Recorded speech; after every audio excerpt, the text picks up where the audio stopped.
Bienvenue, nous poursuivons notre belle aventure de la Minute du Coach consacrée au potentiel. La question du jour, quel lien peut-on faire entre le potentiel et la performance? Le potentiel et la performance. Y a-t-il un lien? Oui, il y a un lien très étroit. Il y a un lien réel entre le potentiel et la performance. La performance, ce sont les résultats. La performance est donc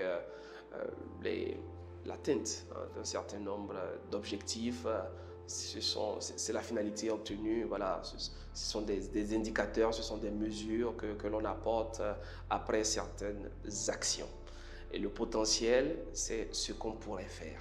Quel est le lien? Le lien, c'est qu'en réalité, la performance devrait être un peu plus alignée par rapport au potentiel d'une personne. Élément d'illustration, supposons que nous ayons des stagiaires et qu'on décide de leur confier une activité.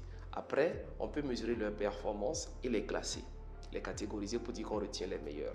Mais en réalité, on retient les meilleurs par rapport à quoi? Juste par rapport à leur performance. A-t-on pris en compte leur potentiel? A-t-on pris en considération leur potentiel intrinsèque? Même chose dans une salle de classe. À la fin de l'année, à la fin du trimestre, du semestre, il y a un classement qui sort et on apprécie les élèves du premier au dernier, malheureusement. Mais a-t-on pris en considération leur potentiel?